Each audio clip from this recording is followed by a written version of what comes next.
สบายดีทุกคนวันนี้จะพาทุกคนมาเฮ็ดเมนูตั๊กแตนทอดกรอบ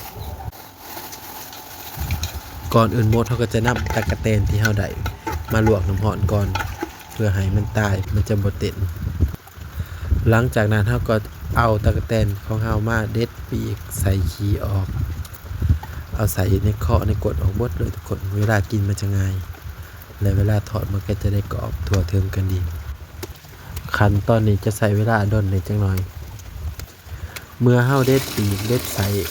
ออกจนหมดแล้วเฮาก็มาล้างทำความสะอาดจนน้ำใสเลยทุกคนประมาณ 2-3 น้ำหลังจากนั้นก็พักให้เสด็จน้ำไว้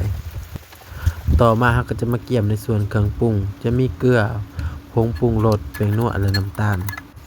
ขั้นตอนการทอดก็คือตั้งน้ำมันให้ร้อนตามด้วยหัวชิ้นไข่ซอยแล้วก็ตามด้วยตั๊กแตนข้นไปจนตั๊กแตนเปลี่ยนสีเป็นสีแดงเลยทุกคนการที่จะทอดตั๊กแตนให้กรอบบ่ให้อบน้ำมันเราจะใส่ไฟกลางหาไฟแห้งเลยทุกคนเมื่อตั๊กแตนเรากรอบดีแล้วให้ตามด้วยใบขี้หูและมะเขือแห้ง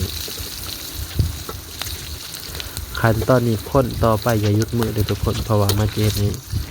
ใบขี้หูทำไมได้ต้องคอยคนไปตลอด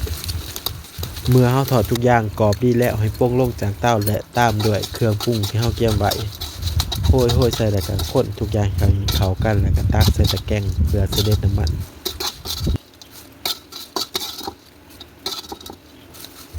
ขั้นตอนสุดท้ายก็คือตักใส่จานและเกี๊ยมเสิร์ฟเลยทุกคนกินคู่กับซอสพริกหรือซอสมะเขือก็ได้เด้อทุกคนเป็นกับแกล้มอย่างดีเลยตัวนี้บอกเลยว่าแซ่บแห้ง